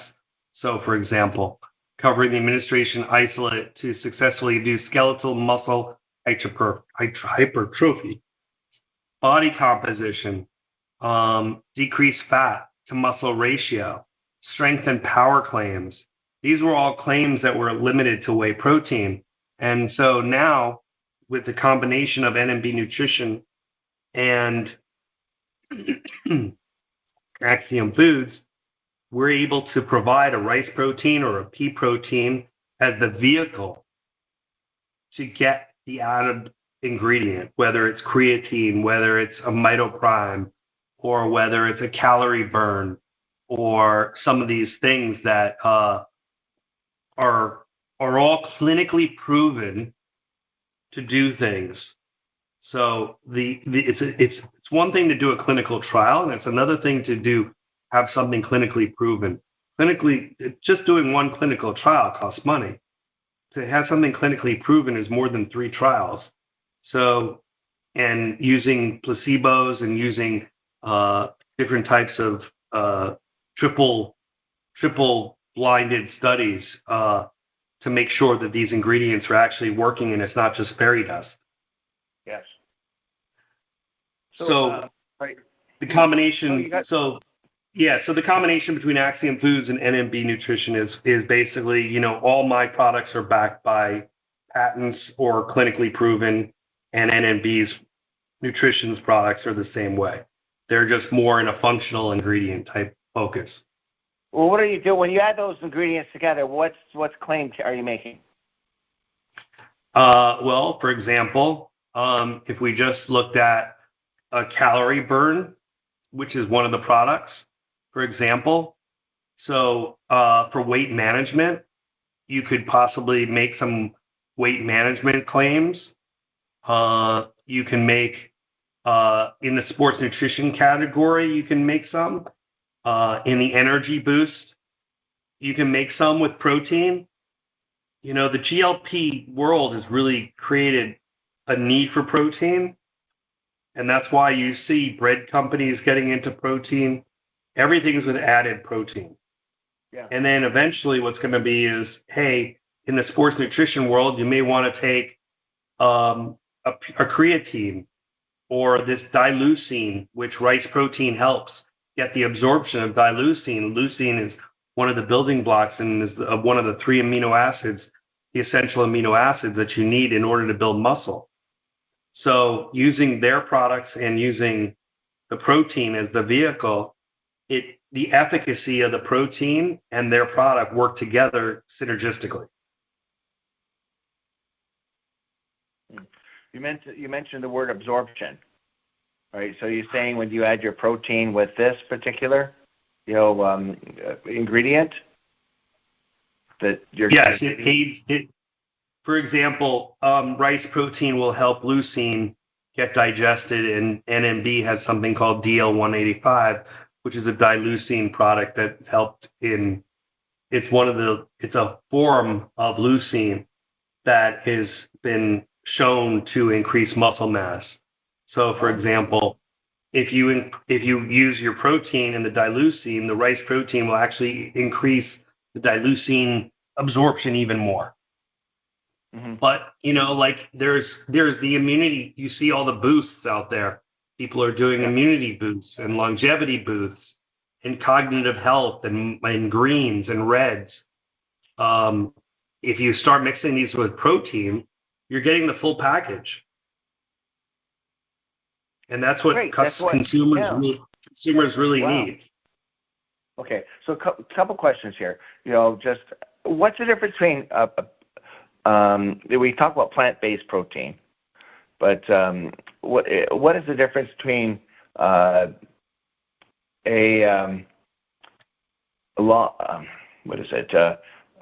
protein that long chain? There's long chain amino acids, right? Mm-hmm. Right, and there's proteins out there, like 80%. Let's say 80% protein. All right, from pea protein, right? Sure. And then there's pea protein. Then there's protein from pumpkin seed. Sure. Right. But what's the difference of a complete protein? When somebody says I have a complete protein versus a pea protein or a pumpkin protein, what's the difference? So, like I said earlier, it's a little bit misleading what a complete protein is. Most plant proteins are not considered complete, and that's because they're based on this template of whey protein. Whey protein created this KISC score, which is used across the board, and most of these proteins have other things in them. For example, you mentioned pumpkin protein. There's fiber in pumpkin protein, which is great. There's other things in pumpkin protein. There's the amino acids of pumpkin protein are different than that of rice protein or different of that of pea protein. Yeah. So what you have to do is when you look at the amino acid profile and you see the 13 or so or the 9 essential amino acids and then 15 amino acids that are in there, you kind of look at them and try and strike a balance. And that's kind of where the product development comes in play. So, for example, if you were to use rice and pea protein together, you get a KISC of 1. Now, again, we're comparing everything to whey protein. But the idea here is that plant protein by itself is a good protein source. Right, yeah. So, but if so I have this idea, and remember, I always knocked on your door, back in the 2000s, right, early 2000s, saying, David, what's that cranberry seed powder? All right, the cranberry seed powder to pea protein. I've always said, let's do that. Let's do a combination. And then, yours were, well, why do we need cranberry seed powder? And I always said, well, it's not a lot of protein in there. It's 20 to 25% protein, but it has all the 9 essential amino acids in there. And you were ahead of the curve. So that's exactly what I'm trying to do right now. So adding a cranberry protein with the value that you create through your cranberry products on the other side, not just protein. Protein comes in concentrates and isolates. The cost effectiveness is what production people look at. Yeah. And for example, making a cranberry protein, I'm sure I can make an 80% cranberry protein, but you know better than I do, probably it comes in about a 50 or 55% protein. And the balance has got fiber and all the good stuff cranberry has. So yes, adding the two together give you a better, it depends on what you're looking for, what the consumer wants. Yeah, well, let's say the consumer is going to be, for women's health, all right? Because I don't know how many, protein powders are out there designed for women, right? And but in the sports nutrition world, right? So let's say we do a cranberry protein, right? And we take your protein, we add the cranberry seed powder that I'm working on today, and we add that together, right? I truly believe that your protein will probably assist in enhancing the protein, but also enhancing the absorption of those amino acids. That's right. Possibly. Yeah, because I think that's what I heard you say. All right. So that is a cool idea. All right. So you heard it on KISC My Health today that David Janow and I are going to be adding cranberry seed powder, right, to his pea protein, right, who has a spec sheet that is pure, all right, a standard. We'll call it the gold bar standard specification sheet that the companies need to look at, right? But if we add those two together, I don't see anybody out there doing cranberry protein powder at this point. That's true. So again, it's a need that fits the market. All right, the seed of the cranberry happens when you defat the oil out of the seed. You got all this beautiful oil, which I use on my face every day, all right, for cosmetic skincare application. So then that's full of omega-3s, 6s, and 9s, right? And then you still have some sterols and tocotrienols left in that oil. Right, so it's a beautiful skincare product, cardio health product, but the important part is the meal that's left over, that seed meal, right? And it's, to me, I won't call it a complete protein. I'll just call it a cranberry seed powder containing all the essential amino acids, the 9 of them, right? And then you'll still have traces of the omega-3s and 6s in there because you can't, through cold pressing, you can't get all that oil out there. All right, but it's to me, it's full of goodness. That cranberry seed powder. Right, so maybe I'll use that in my new Growing Naturals line. Well, I would love to see that because I'm out there supporting American growers today. All right, in the cranberry fields, and I want to make Cran America great again in the world of cranberry. All right, I want to support. Like at the end of the day, we're looking at America. I've been supporting Canadian growers for the last few years, all right? And today I just look at cranberry in our own backyard. I look at Wisconsin. I look at New Jersey. I look at, Oregon, Portland. It's Massachusetts, of course, Cape Cod. Right? Why are we not helping our own growers in our own backyard? Right. Right. And to me, I call it Cran, not just American, but Cran. All right, let's do it, David. All right. Peter, do you have any questions? Yeah, let's do it. Peter, do you have any questions for David? I don't, but I have an observation. I would love to be able to walk down an aisle and record both you and David as we go through like a product aisle about protein powder, and you guys explain like, well, this is a good thing, or if you only knew the inside story about this, that would be kind of very interesting, because I think a lot of us are in the dark as far as like, how can we trust the products that we're buying? And it's expensive relative to other things, and how in the world can we trust this stuff? So I'm glad Planet Cranberry is going to be one of those places, and you, David, with the stuff that you have going on, is going to be another one of those places where we could take our hard-earned dollars, and it's not only the money, but it's also, does it work?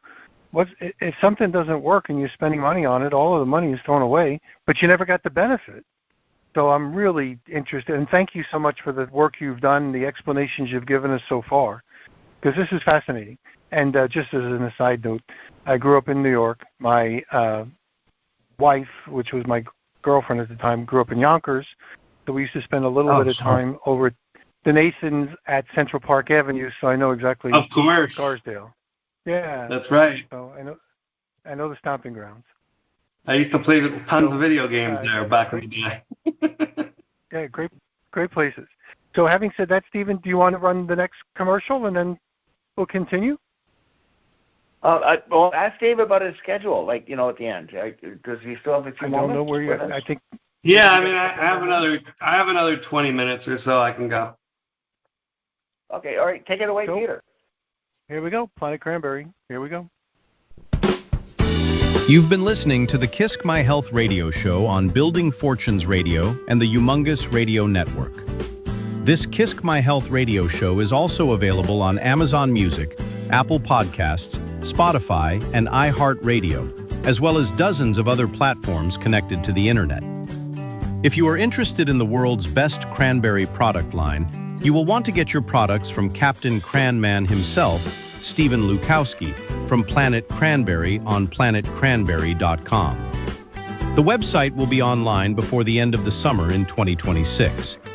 Start your ordering and your inquiring about Planet Cranberry now by contacting Stephen on LinkedIn or by phone or text. The King of Cranberries, Stephen Lukawski, has always been your best source of products and information. So now it's time to get your products from Planet Cranberry directly.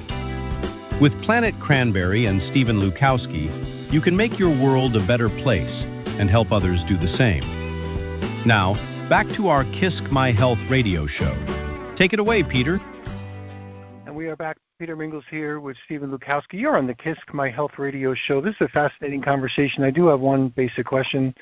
When you were talking about rice protein, I'm thinking rice protein comes from plants. I'm not sure about whey protein. I bet you there's a whole bunch of people that think that whey protein comes from plants as well. And from what I think you said, it may not. So for all those vegans or those people that don't like to hurt animals, maybe that's a shocker. Is that the case? Yeah, whey protein comes from the milk production, which is from the lactating cows. It's funny, I used to have a PowerPoint presentation where in order to show the difference between plant and whey protein, for example, there was a human being. I'll never forget it. I've taken it off since. I probably should revamp it. Basically, the human being is laying on the ground, sucking the nipples of the cow, while the cow actually is eating the grass. So basically, we're using the cow as a mechanism to get the protein that we're getting from the plants. Period. So it was an interesting dynamic to see that. So no, whey protein, casein, which is a subsidiary of whey protein, collagen is coming from the bones. These proteins that people are coming out with, some of them, why not just go to the source? Why do we need a middleman, so to speak, as the cow is in this particular case? Great information. Well, thank you for the clarification. Stephen, back to you. Well, I want to know where David sees plant-based protein in the next decade. So what's interesting now is the production. The first phase of any new ingredient is scalability. So the scalability needed to be grown, and that took some time to build the infrastructure to actually build the basic proteins in order to get the proteins from the rice or the peas. You're talking, for pea protein, you're talking about 5 containers of pea to 1 container of pea protein. In the case of rice protein, you're talking 10 to 1. In the case of beans, you might be talking 5 to 1 or 4 to 1. If you look at some of the other legumes that are out there, they're all quite similar. So most of the protein is a byproduct of another manufacturing point. For example, how you make rice protein is you can make it from rice. You can make starch, and you take the starch component and you use an acid hydrolysis, and you get your protein that way, and you're left with fiber and a starch and a protein, and the protein is what is the valuable part. What's interesting is what I see happening now is, now that the scalability is there, I think like whey protein, which has years and years of, and like soy protein, which is another plant, but has a lot of allergens associated with it and other issues, which I'll save for another day. Most of these products need functionality.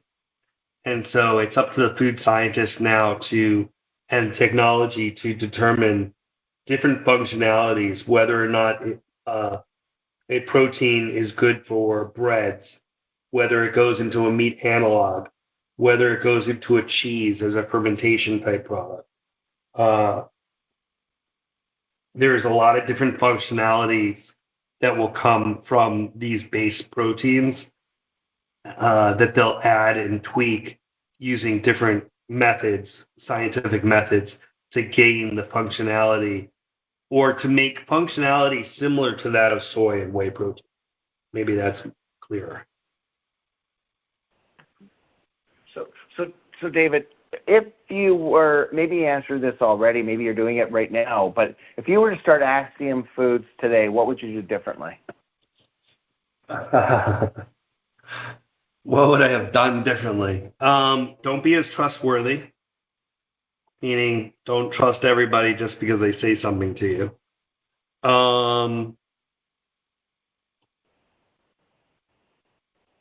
I think I would have had redundancy and the reason why I say redundancy is in 2018, 2019, I was on top of the world producing rice and pea protein, selling to some large CPGs, and then my factories went down for some political reasons, and I didn't have a secondary source. I didn't have that backup source to go to right away.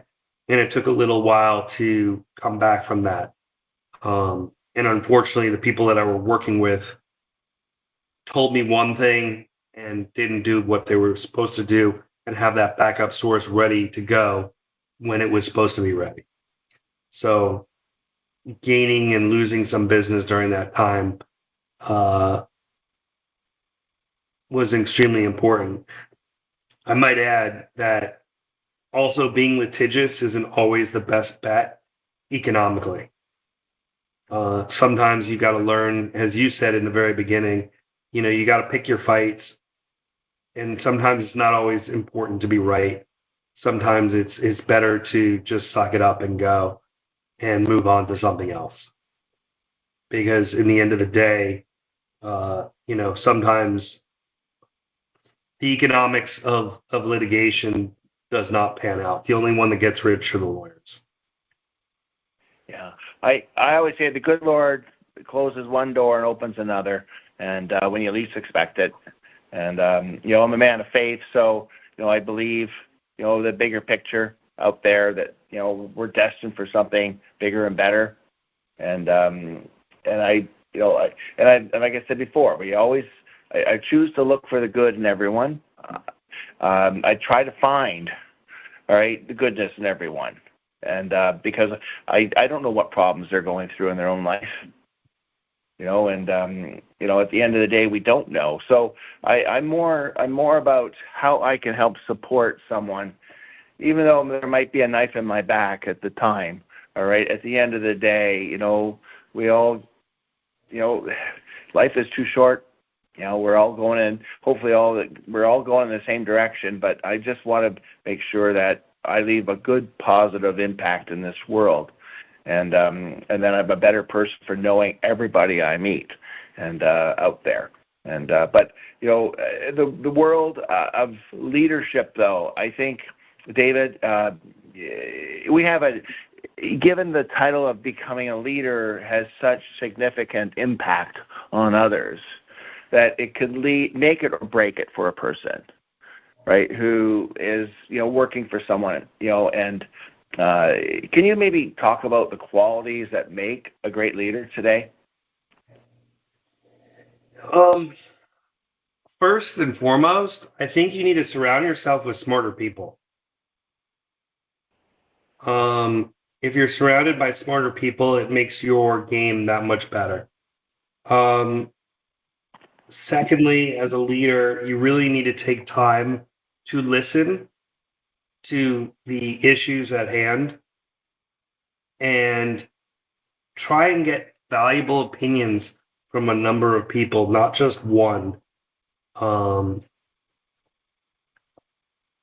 to become political, but you can imagine Trump, someone in his ear is always talking to him about something and he goes with it, rather than taking the majority opinion, I guess. Not to say that the majority opinion is always right, but I think that surrounding yourself with people that give you valid ideas and valid opinions and question whether you're doing something right or wrong, and you end up making the decision one way or the other, is probably the best advice I can give to anyone to become a great leader. Now, where does empathy, compassion, communication sit with you on effective leadership? You know, being, you know, going back to what you said earlier, business is business. Business is business. You know, there are people in this world, if you have empathy and compassion for your workers, I think it's important to respect their boundaries, period. But I also think that being too empathetic or too compassionate for your worker can lead to them taking advantage of you. Yeah.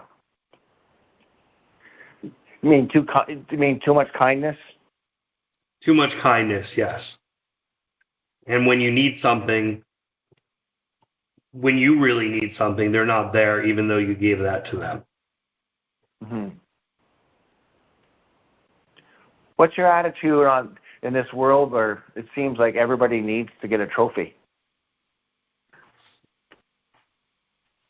You know, I joke at that because I say to myself, I'm a janitor, and I'll get your coffee too. So for me, I believe in a flat organization. I believe everyone should have a say. You know, getting a trophy. Here's a funny scenario. We're sending out these email blasts to people, and one of my salespeople was just saying they're a sales manager. And I said, you know what? Using the idea that you're a sales manager, a CEO or a purchasing manager or someone like that who reads your email is not going to take you at your face value unless I give you a better title. So now here's your title, Senior Vice President. And guess what? It works. So there's your trophy. You know, you just got you got a new title, and guess what? They actually opened your email.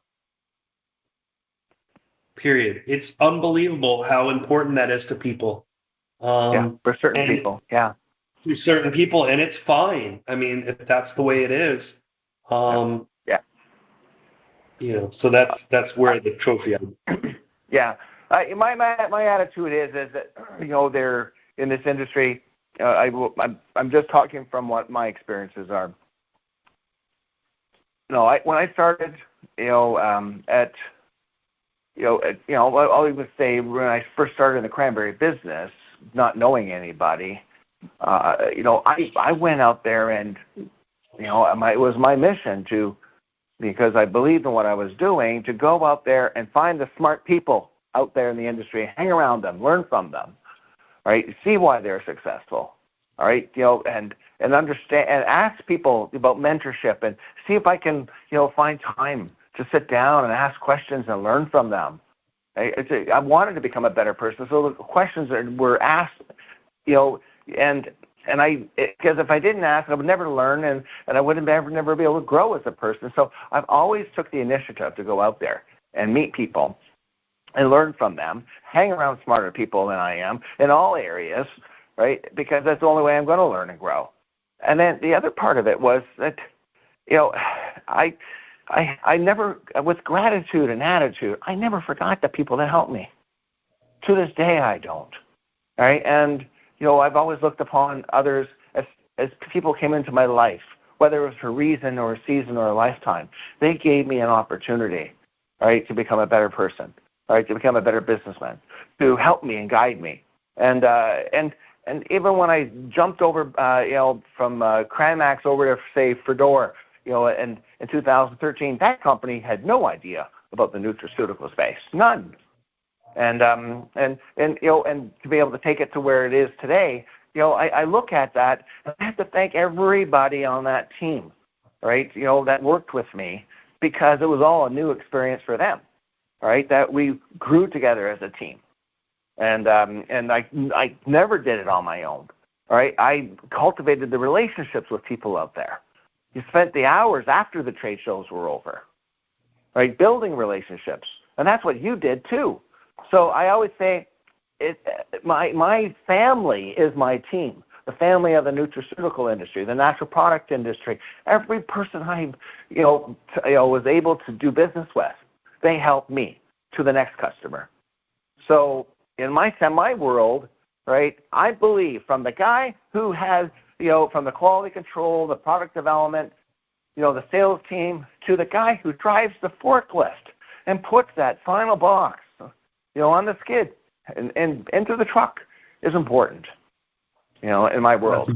Good, and I thank everybody out there. So for my world, everybody gets a trophy because it took a team effort to get there, right? But do I reward somebody, for running a race and not practicing and just showing up and being a part of the team, and they haven't made the commitment, the sacrifices, and the dedication of, trying to finish in first place? The answer there is no. I think when you show up for work every day and you make the sacrifices, then you're part of the team. If you just show up because you expect whatever place you finish in life, you're going to get a trophy for that. I don't agree with that part on that side. So let's talk about these young kids then, starting out in this industry. What advice do you have for them? My biggest advice for anyone starting out would be learn what you do, become an expert in what you do, and then once you become an expert in that and you can actually sit there with confidence, then start looking outside that box and looking at what else you can do. Mm-hmm. I think become the expert that you're supposed to be. And if you think outside that box and you come up with other ideas, you can go anywhere you want. Mm-hmm. But you have to understand, you have to become an expert in what you do first. And that just takes time. Nothing happens overnight. Yeah. Well, you also have to figure out what you want to do too, right? And it's if you're starting out, and you say you're graduating from food science degree, right? Is that something you really want to do for the rest of your life? Right. If you work for a company and you're not happy about the culture, or is that a company you want to stay there, or do you want to move around and figure out where you fit in? That's right. Try different things, but become good enough that you can ask to try different things. Yeah. Yeah, I think well said, David, because I think, I always like to say, don't let others hold you back. If you're going to be an expert at something, do it on your terms. And don't let other people's emotions define your future. That's right. And now, one thing I want to ask about as a successful businessman, right? How important is the word pivot? Extremely important. People can do it on a dime, and sometimes if you're driving a big ship, it's a little bit harder to turn. In my particular case, when my factories went down in 2018, 2019, and COVID hit and everything was going to shit, so to speak, I had to pivot. And how did I pivot? I pivoted by working on food technology to improve what I already had. And that's why I have over 100 patents now to my name, where we became a food technology company where we could license our technology to people. And in the same vein, I was able then to not only license the technology to people, but also provide a better product, a new generation of product. For example, the Orizatine 2.1, the rice protein, is a brand new version, was just launched last year with virtually no heavy metals. We talked about that earlier, about things that you can take out. And what we did was, people don't want lead. They don't want cadmium. They don't want things that have scientific, I guess, bad karma with it. So we were able to take that out and provide them a better product that's smoother, that tastes better, without those heavy metals. And that's why people choose us versus just any old rice protein out there. Yeah. Hey, David, is there a need for organic protein out there? Yeah, of course, there's a need. That's a whole nother conversation for another day on whether I believe whether organic is real or not. I've spent years, unfortunately, the industry charges a surcharge for organic because it costs the farmers, or should cost the farmers, more. Unfortunately, there are a lot of bad players in the industry who only recognize a piece of paper to show that the product is organic without proof that it's organic. And a lot of the reporting agencies, the organic agencies that do the reporting, issue this paper, but not based on what's actually in the product, just by looking at documents, not by actually testing. And so I always question whether a product is really organic. Yeah. Yeah, no, I do understand. Unless you have traceability and transparency, all right, where you can touch the field and see it firsthand, right? Then I'll know for sure it's organic. There's no question about that. You need that traceability, and you got to see that grower and wherever that grower is around the world, and the certification. So, yeah, there's bad actors in every industry. Can I stop right there? Yeah, can I stop right there, Stephen? How many people do you think, David, really understand that in many situations the students are grading their own papers and telling the teacher what to put on the report card? Like they're not. So how many? So what percentage of the population do you really think understands that? That understands it? Probably very few. That understands that, people are grading their own papers and putting that on the ingredients and saying it's organic, and it may not be, and we're trusting that the label is real. So, but your understanding is, by being in that industry, that that's not always true. No, it definitely is not true. So what portion of the population do you think really understands that what they read on the label may not be true? I'd probably say less than half. Probably 25 to 30%. So dealing with a trusted vendor is crucial. I think, is that a fair statement? Like somebody you really trust. Like, is this? Absolutely. You got to trust the vendor. And how would they trust you? How would they trust you? And Stephen, we'll talk about Planet Cranberry later. Yeah. Well, third-party verification. I always think third-party verification is helpful. I think the tools today, the AI tools are out there. Like tomorrow, seriously, we're going to have an interview down the road with Paul Valder, and Paul Valder is working, with third-party certifications on purity, for example, authenticity, identification, in order to prevent adulteration. But he started the gluten-free certification, and look where they are today with gluten-free. I have to trust that third-party certifier, right? Certification is the majority of people believe that. Whether it's true or not, I believe, that third-party verification is really, really important to the consumer. Maybe not to retail brand owners, but the consumer it is. And, out there.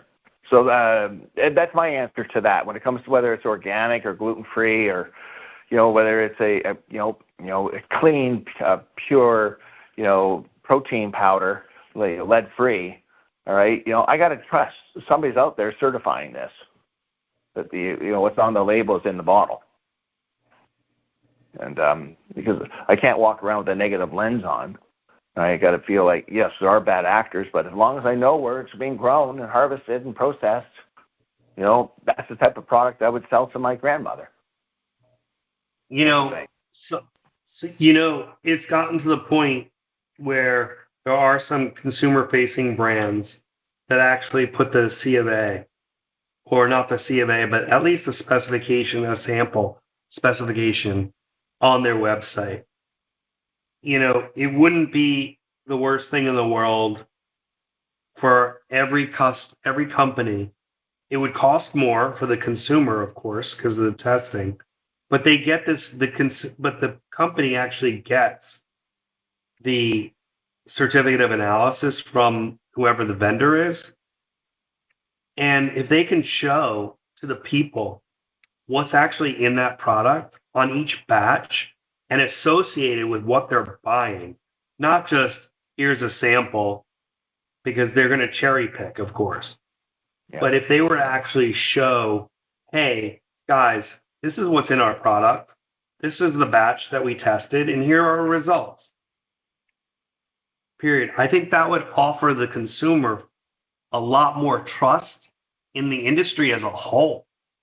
And it would get rid of the bad actors, who are selling cheap knockoff products, and customers who are selling them at cheap prices, cutting corners, and not getting quality product for the end consumer, although they'll say they added, or for example, what's really fun in the industry are people who say, oh, I added cranberry extract. And it sounds good on the nutrition panel because that's all you see. But the actual amount that's required, that's clinically proven to do something for your body, might be 10 grams, and they're only using 2. Yeah. So that would be important also, I think. Yeah, it's a stardust, formulations out there. But again, it comes right down to it, Peter. A consumer needs to take the time to educate themselves and go to the websites and see, and do their homework, and not just believe everybody. As David had mentioned earlier on, you can't trust everybody out there, right? You've got to do your homework. And so I think I can't go to bed every night thinking of the bad people out there in the industry. I think we're doing a great job. There's a lot of good companies doing the right thing, and we have to, keep working as a united front to keep doing the right thing, keep raising the bar, and keep the industry is regulated. It's just, are we doing enough? And the answer is we could always do a better job. I also think, Stephen, it's fair to say that the people that you've interviewed here on the KISC My Health Radio show, our shameless plug, is they're the good ones. Like, buy the products from those people. Buy and honor their hard work, their determination, their life's history, like we're doing right now with David. Yeah. Like, if they're here, they've already passed a major milestone. Like, they just do the right things. They're not willing to do the things that others do that have shortcuts. That's right. So that's right. This is like hey, David. The table of context becomes a recommendation. So go ahead. Yeah. So in closing, David, is there any advice you would give your younger self at 18 years of age? Yeah, stick with golf.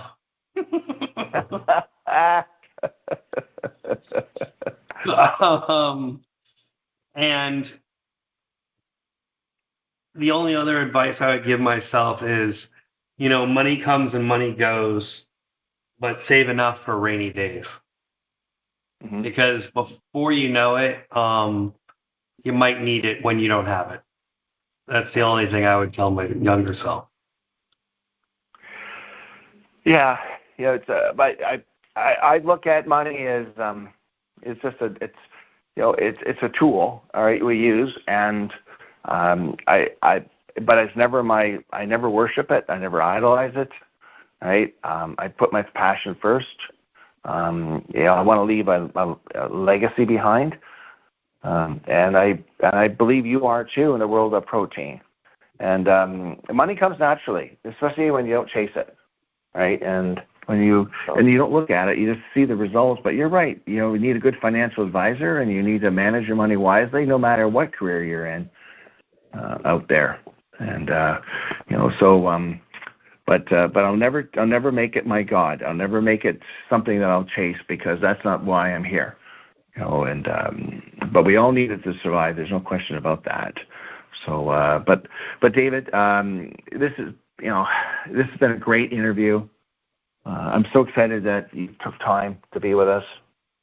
And I'm giving you the last word, to let the industry know. Maybe you could tell them what legacy you like to leave behind, for others to follow your footstep if you want to.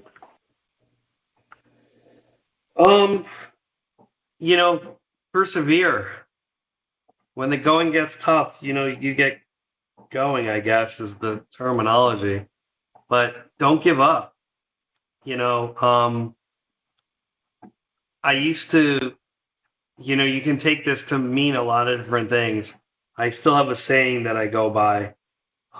It's from a Tom Petty song. You can stand me up at the gates of hell, but I'm not going to back down.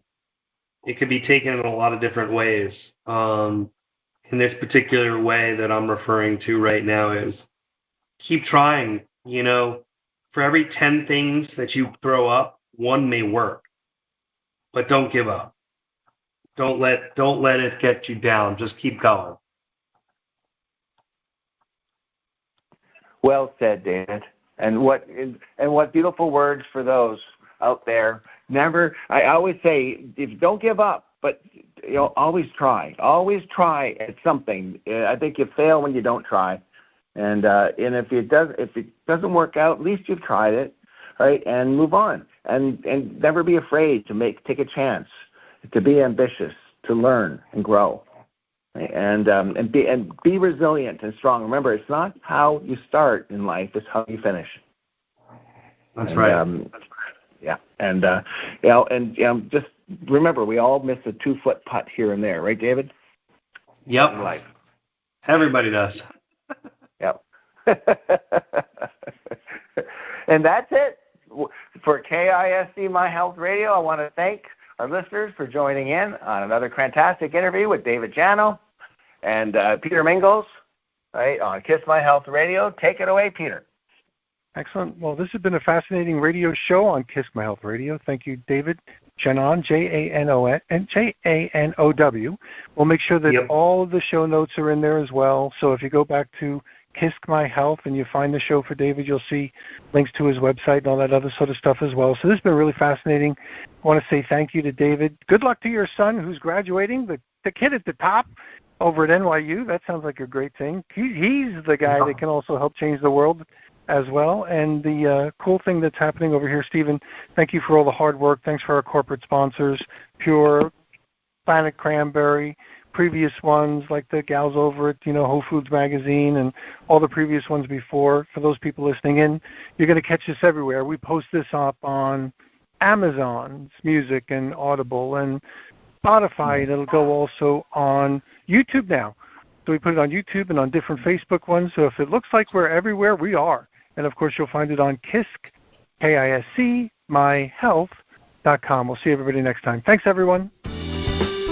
You've been listening to the KISC My Health Radio show on Building Fortunes Radio. Thanks for listening. This KISC My Health Radio show is brought to you by Stephen Lukawski. Stephen is known as the Cranberry King, universally known as Captain Cran Man. Stephen has over 30 years of experience working with manufacturers and marketers of dietary supplements and natural ingredients to make this world a healthier and a better place. You can check out Stephen Lukawski on LinkedIn and on the KISCMyHealth.com website. We are glad you listened in. Spread the word and check out previous KISC My Health Radio episodes.